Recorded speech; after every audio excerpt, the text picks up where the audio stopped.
शंकर जी भी जीवन में अपने समय का सदुपयोग करना चाहिए। ये बात भागवत जी में भी लिखी है कि एक एक क्षण का सदुपयोग करना चाहिए। अच्छा, समय का सबसे बड़ा सदुपयोग क्या है? मैया बैठ जा, मेरी मां, सब लोग बैठो। समय का सबसे बड़ा सदुपयोग क्या है?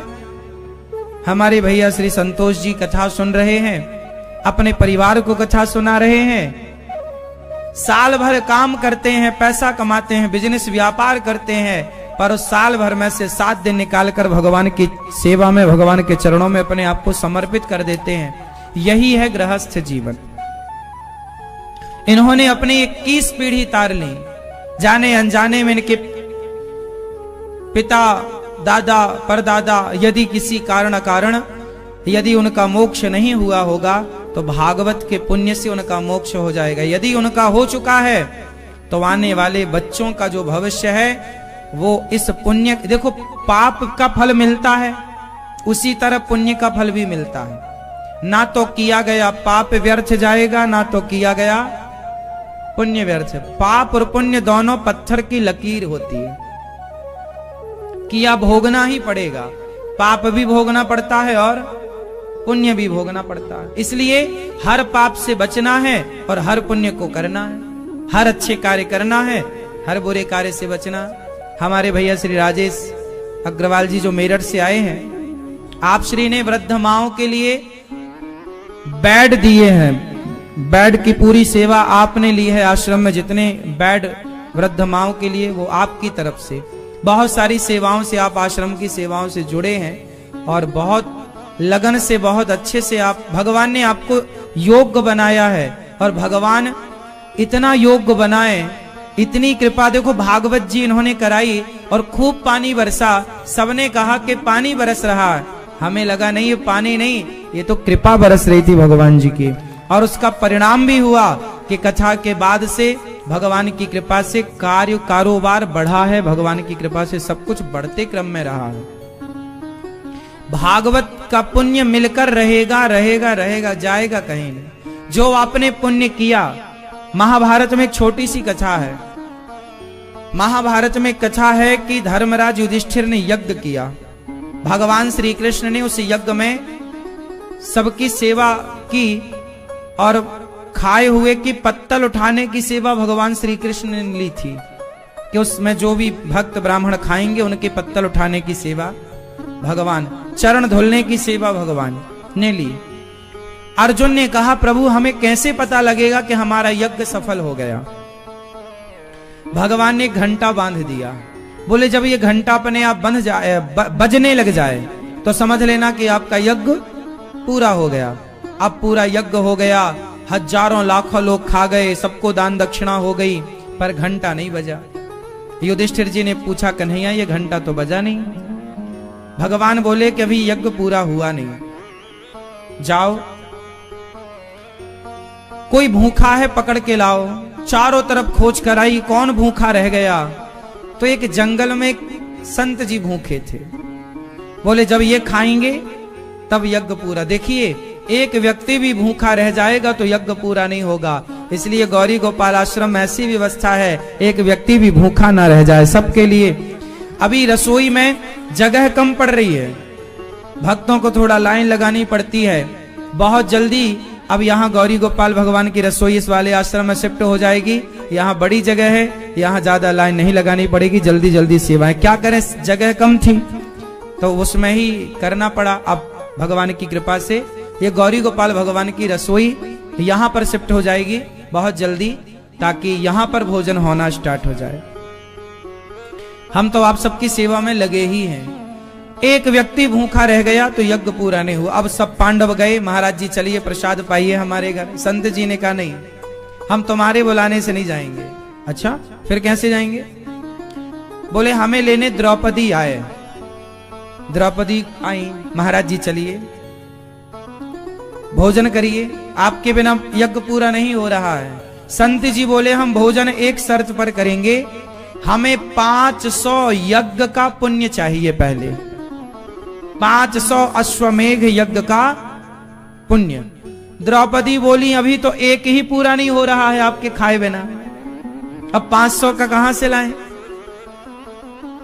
तो संत जी बोले जाओ फिर, हम नहीं जा रहे हैं तुम्हारा भोजन करने, पहले हमें पुण्य दो। कौन सा पुण्य? 500 यज्ञ का जो पुण्य होता है वो हमें दो। अब द्रौपदी चक्कर में पड़ गई, पांचों पांडव चक्कर में। अब इनका संकट कौन टाले? तो घूम फिर के कन्हैया भगवान के पास गई द्रौपदी, प्रभु क्या करें? भगवान बोले द्रौपदी बोल दो कि प्रभु मैं अपने यहां से आप संतों का दर्शन करने आई हूं, और संतों का दर्शन करने के लिए जाते हैं तो एक एक पग हम रखते हैं तो एक एक यज्ञ करने का पुण्य मिलता है। तो तुम घर से यहां तक आई तो तुमने सैकड़ों पग रखे, हजारों पग रखे, तो कह दो कि महाराज मैंने आपके दर्शन के लिए जो घर से यहां तक हजारों कदम रखे, उन हजारों कदम के पुण्य में 500 कदम का पुण्य आप रख लो, बाकी पुण्य मेरे पास रहेगा। तो द्रौपदी ने कहा कि हे प्रभु मैं आपके संतों का दर्शन करने जब आप जाते, आपको क्या लगता आप वृंदावन आए, संतों का दर्शन किया, कथा सुनी?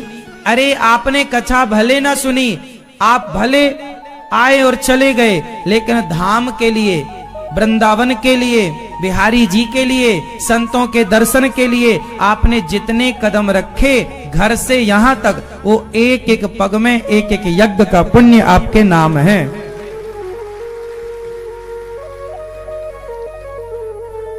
द्रौपदी ने कहा 500 कदम का पुण्य आप रख लो, बाकी छोड़ दो।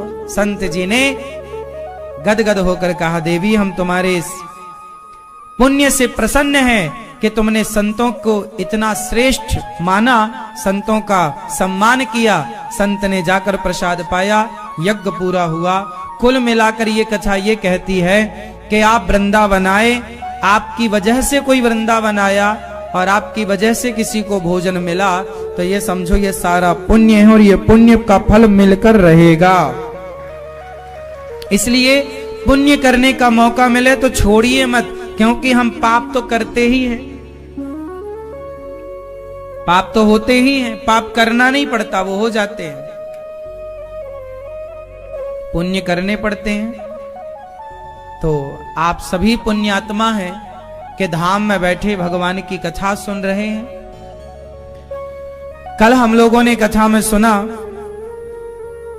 कि भगवान श्री कृष्ण द्वारिका, मथुरा, गोकुल से, वृंदावन से जब मथुरा गए तो गोपियों से कहकर गए थे 2 दिन बाद आऊंगा।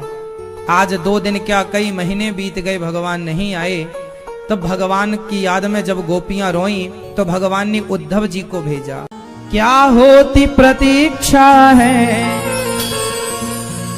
क्या पीड़ा होती है, कितना जलता है दिल जब आंखें रोती हैं।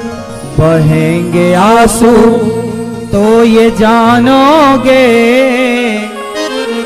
कि कैसा प्यार है मेरा, ओ सावरे,